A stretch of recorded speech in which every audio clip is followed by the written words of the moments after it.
Buenas tardes. Nuestro equipo está conformado por María Guadalupe Verdugo Espino, Elseitzel Esparza Hernández, Fátima Estefanía Flores Gómez, Alexandra Ramírez García, Ignacio Rincón Contreras y su servidora Diana Estefanía Ramos García. Nosotros les vamos a explicar shock anafiláctico, que pertenece a hipersensibilidad tipo 1. Bueno, hipersensibilidad tipo 1 va a consistir en procesos de hipersensibilidad que van a ser mediados por anticuerpos IgE que reaccionan frente a antígenos denominados alergenos. Se producen dos etapas. La primera es sensibilización, que es la fase inicial y fase tardía. La fase inicial es una nueva exposición al antígeno que ocurre en la unión de anticuerpos fijados a células, lo que va a ocasionar la activación y liberación de mediadores preformados. Estos mediadores van a determinar la permeabilidad vascular, la vasodilatación, la contracción del músculo liso bronquial y visceral e inflamación local. La tardía se va a desarrollar sin que exista exposición al antígeno y que ocurre entre las 2 a 24 horas después de la exposición inicial. Recluta células como eosinófilos y linfocitos Th2 que van a aumentar la producción y secreción de mediadores, lo que exacerba el proceso inflamatorio. La otra etapa es desencadenamiento, que solo la segunda tiene manifestaciones clínicas cutáneas.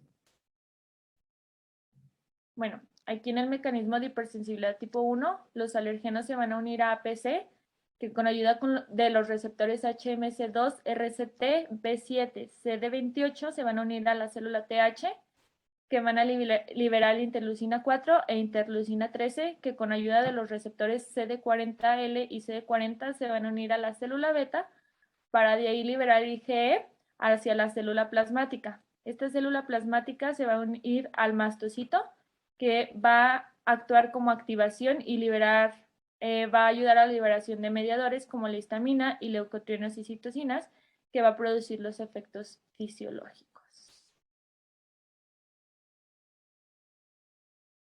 El shock anafiláctico. La Academia Europea de Alergia e Inmunología Clínica define anafilaxia como una reacción de hipersensibilidad generalizada o sistémica grave y que amenaza la vida. Esta va a ser una reacción alérgica grave de insaturación rápida y potencialmente mortal, y clínicamente se va a caracterizar por un síndrome complejo desencadenado por mecanismos inmunitarios o bien no, con apariciones de síntomas y signos que van a ser sugestivos de una liberación generalizada de mediadores de mastocitos y basófilos, tanto en la piel como en otros órganos. En epidemiología, la incidencia de anafilaxia va a ser de 50 a 112 episodios por cada 1,000 personas al año, 100,000 personas al año. En los niños de 0 a 4 años es 3 veces mayor que en el resto de todos los grupos y la mayoría de incidencias se va a observar entre los 2 primeros años de vida. Su prevalencia se estima entre 0.3 y 5.1%. La recurrencia de la anafilaxia en un paciente por la misma causa o por causa relacionada va a variar del 26.5 al 54%. La incidencia de shock anafiláctico, en cambio, va a variar entre 3.2 y 10 por 100,000 personas al año, con una mortalidad del 6.5%, como se muestra en la tabla.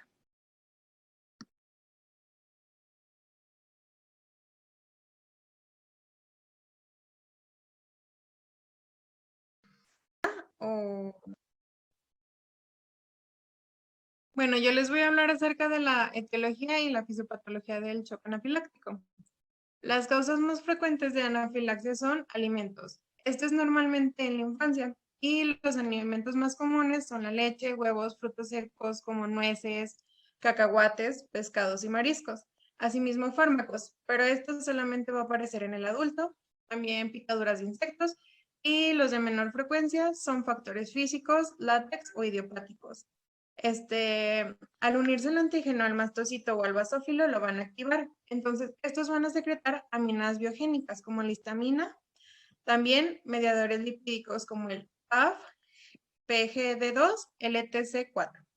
Estos van a actuar a nivel cardiovascular, pulmonar y gastrointestinal, aumentando la permeabilidad vascular, broncoconstricción y aumentando la motilidad intestinal.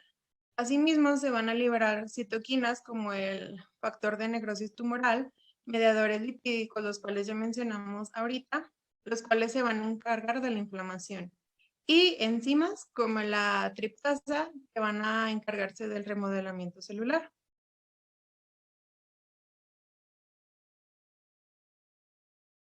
Van a existir 3 mecanismos de producción de anafilaxia. El primero va a ser mediado por la IgE.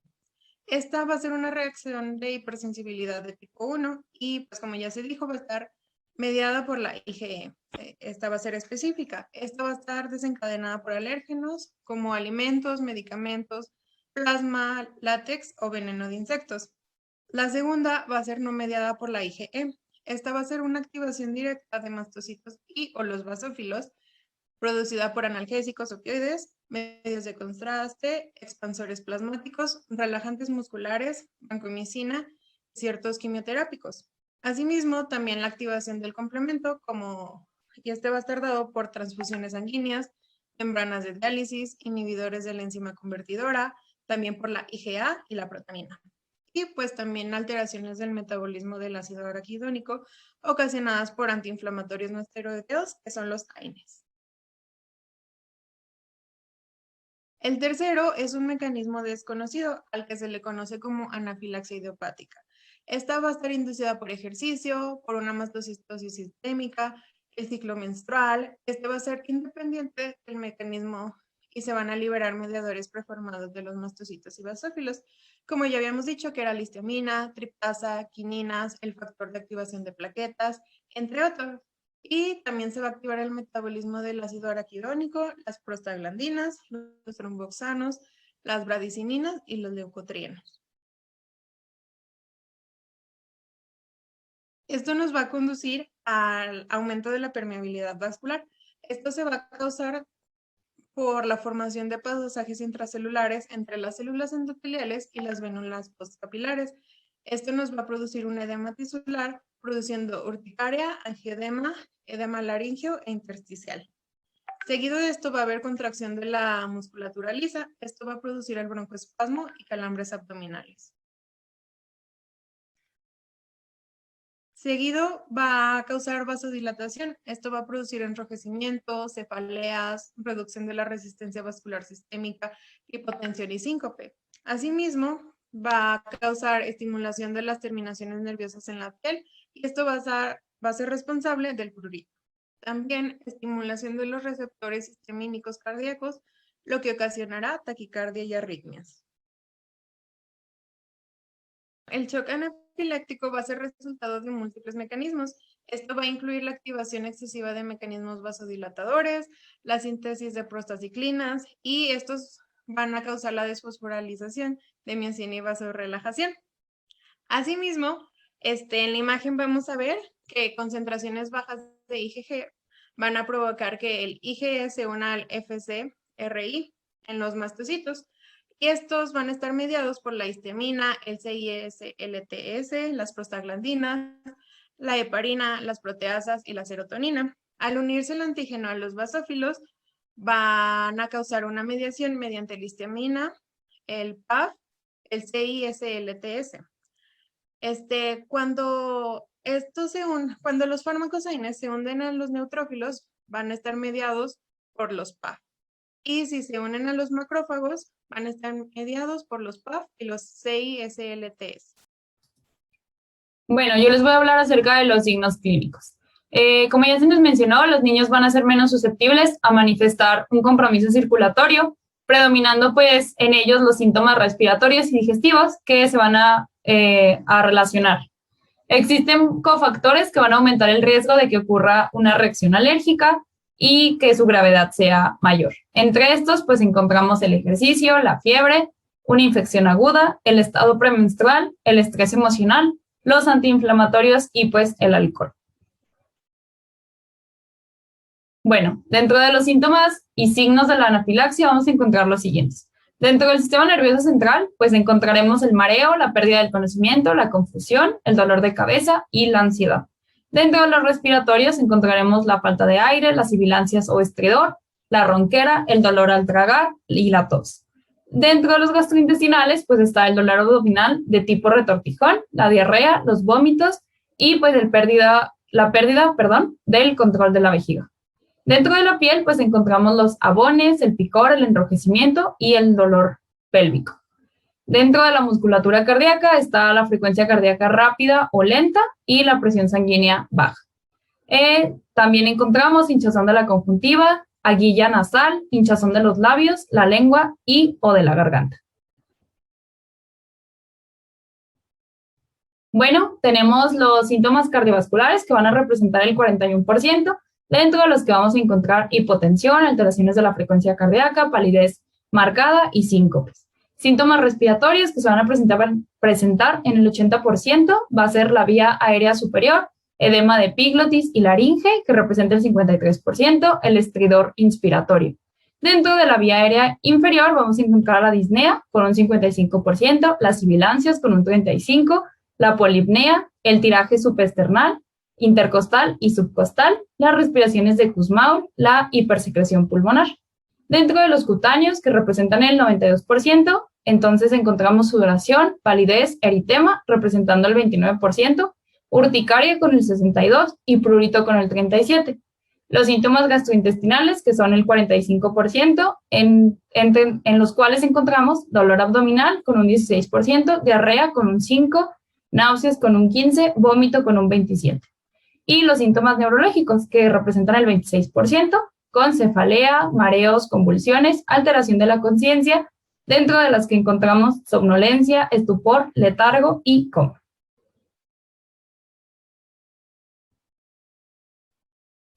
Bueno, la base inmunológica.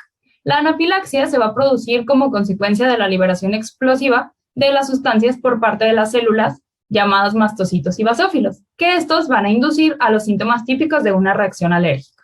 Estas células se van a activar por diferentes mecanismos.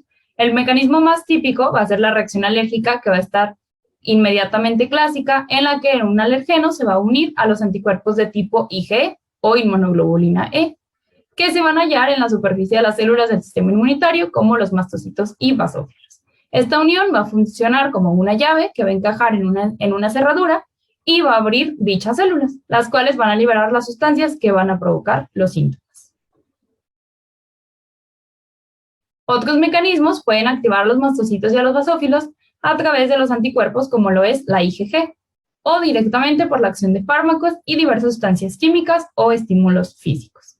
Entre las sustancias que pueden liberar los mastocitos y basófilos, pues destaca la histamina, que va a ser capaz de ocasionar una vasodilatación, un aumento de la permeabilidad de los vasos y una estimulación de los nervios, lo que va a conducir a un desarrollo del edema, a un enrojecimiento, eritema y a un prurito, que pues en la piel del paciente se va a manifestar como ronchas o abones de urticaria. También produce broncoconstricción, que va a ser el estrechamiento de los bronquios. Y otras sustancias que se van a liberar también, pues van a ser la triptasa, los leucotrienos, las prostaglandinas, quimiosinas y citocinas, como ya se nos había mencionado anteriormente. Y bueno, pues en este esquema se ejemplifica esto que les acabo de mencionar. Vemos cómo hay una presentación del antígeno y vemos cómo el alergeno se va a unir a la IgE y esto pues va a llevar al proceso de sensibilización. Estos cuando ya estén unidos, se van a unir al basófilo, lo cual va a llevar a su activación, generando una desgranulación. Los mediadores preformados pueden ser la histamina, los leucotrienos, las prostaglandinas y las citoquinas. También va a haber una activación de los eosinófilos, de los neutrófilos y de las plaquetas como mecanismos secundarios, y pues esto va a llevar a que haya una constricción del músculo liso, bronquial y digestivo. Va a haber un aumento de la permeabilidad, un aumento de las secreciones, va a haber una alteración en la coagulación y se va a generar un daño tisular.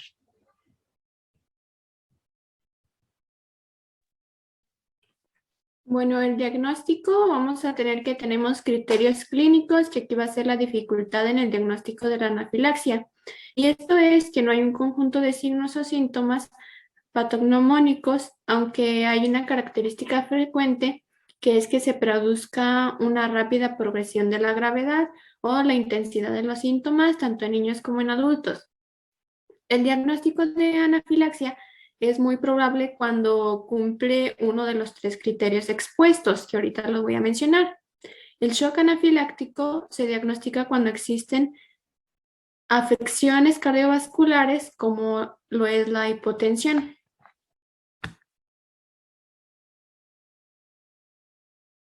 Bueno, aquí vamos a hablar acerca de los 3 criterios de anafilaxia, que primero va a ser el inicio agudo de un síndrome que afecta a la piel y a las mucosas, que viene siendo la urticaria generalizada, prurito, eritema, flushing, edema de labios, úvula o lengua.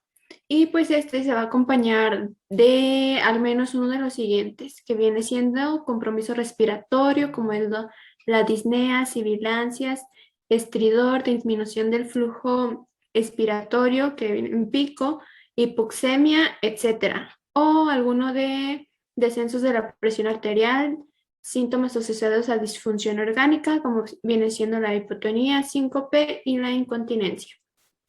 El segundo viene siendo la aspiración rápida, que puede ser en algunos minutos o en unas horas. Y pues también se debe de comprender de 2 o más de los siguientes síntomas tras la exposición de un alérgeno, siendo como afectación de la piel o mucosas, compromiso respiratorio, descenso de la presión arterial o síntomas asociados a la disfunción orgánica, síntomas gastrointestinales persistentes, como viene siendo dolor abdominal, cólicos o vómito. Por tercero, es el descenso de la presión arterial en minutos o en algunas horas tras la exposición a alérgenos conocidos para ese paciente, que aquí viene siendo que en lactantes y niños la presión arterial baja es descenso superior al 30% de la presión sistólica y en menor a 70 milímetros de mercurio de un mes a un año de edad. Y pues en los adultos es la presión arterial sistólica, que este viene siendo inferior a los 90 milímetros de mercurio o el descenso superior al 30% respecto a la basal.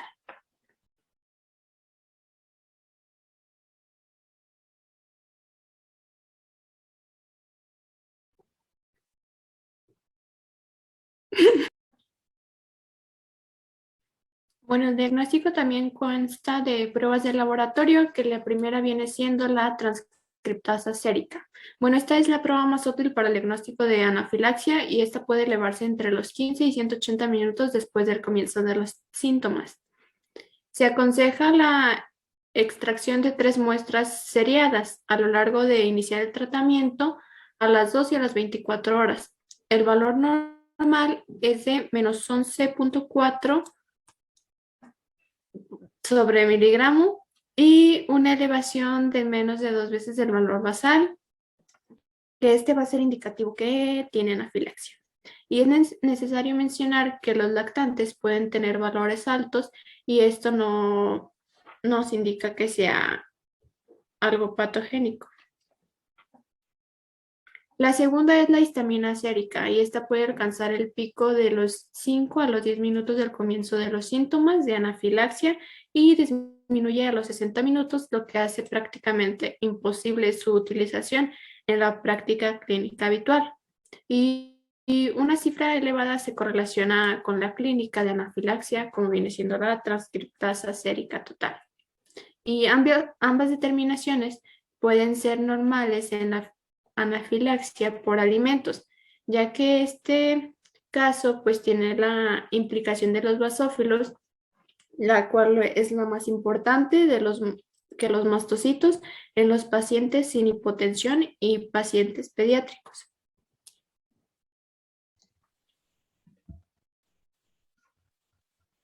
Bueno, también tenemos que hacer la evaluación de la gravedad.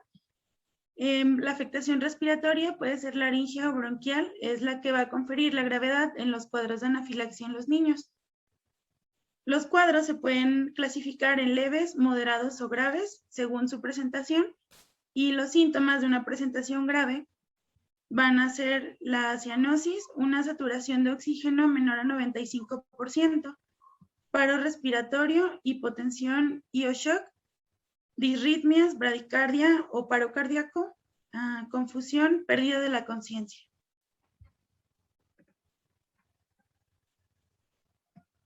Bueno, el diagnóstico diferencial. Solo después de haber descartado anafilaxia se debe descartar alguna otra causa, ya que el fracaso en el diagnóstico o tratamiento oportuno de la anafilaxia pues puede ser fatal.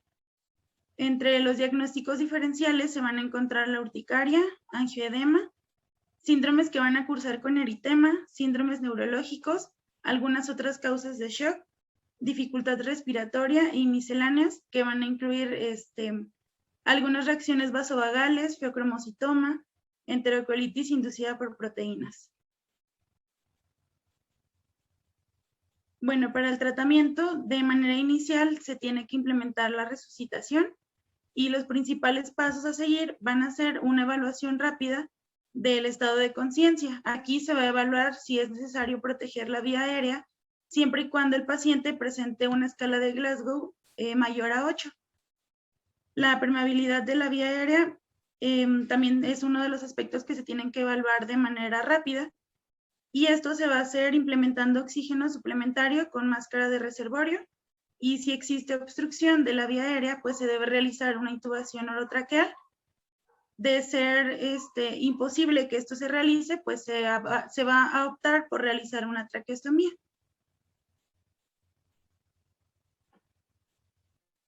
Otro de los aspectos a evaluar va a ser la valoración cardiovascular.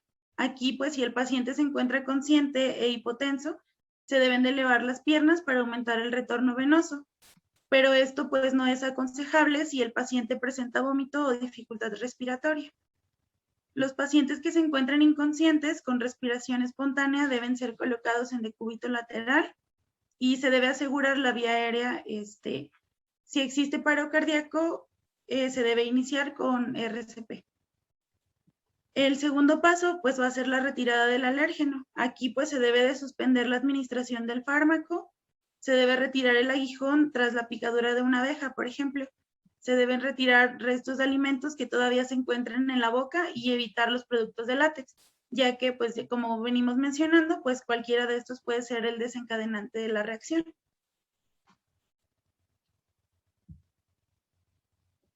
Bueno, en tercer lugar, pues se va a realizar un interrogatorio.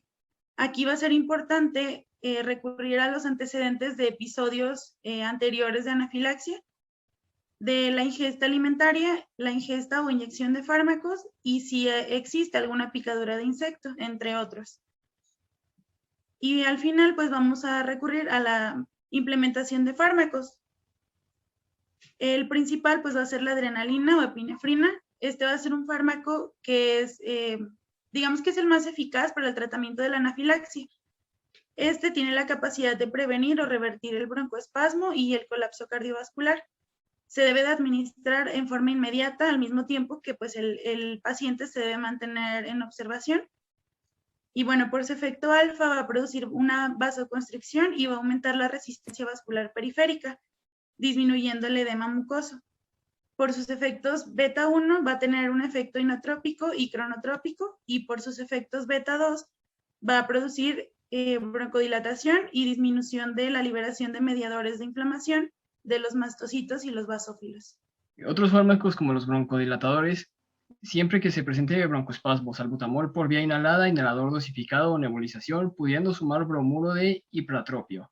El glucagón posee efectos inotrópico y cronotrópico no mediados por receptores beta, por lo que podría revertir la hipotensión y el broncoespasmo. En los casos que no responda la adrenalina, sobre todo en pacientes que toman beta bloqueantes y en pacientes cardiópatas en los que se utiliza en la que su utilización de la adrenalina puede conllevar riesgos.